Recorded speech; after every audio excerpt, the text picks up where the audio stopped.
तो आज की गहरी गुफ्तगू किस्त 281 के वाक़यात पर है।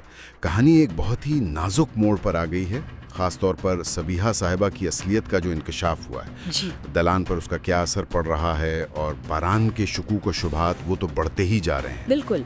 इस किस्त में ना सिर्फ वाकयात नहीं हुए, बल्कि किरदारों के जो अंदरूनी तजादात हैं, रिश्तों की जो पेचीदियां हैं, वो खुलकर सामने आई हैं। सबीहा का वो बड़ा इंकशाफ, फिर जूदित यानी जवाहिर, उसकी खुली धमकी, हाँ, और फिर वो पुरअसरार पासपोर्ट की बात, ये सब मिलकर ना कहानी को एक बहुत ही दिलचस्प सिमत में ले जा रहे हैं। आइए जरा गहराई में उतरकर इन पर बात करते हैं। तो शुरुआत ही बड़ी जज्बाती थी। सबीहा साहिबा की तबीयत ठीक नहीं, दलान उनकी देखभाल कर रही हैं। जी और इसी दौरान सबीहा वो बचपन की यादें ताज़ा करती हैं। हाँ। खासतौर पर वो सूप वाली बात। बज़ाहिर तो एक छोटी सी याद थी, हाँ, लेकिन उसने जैसे एक बुनियाद रख दी आने वाले तूफान की। बिल्कुल। वो लम्हा बहुत अहम था।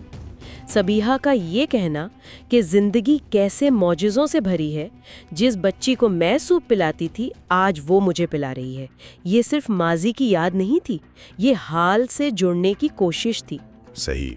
और फिर वो इंकिशाफ कि वो सबीहा नहीं, इज़राइल अलमास है, दिलान की सगी माँ।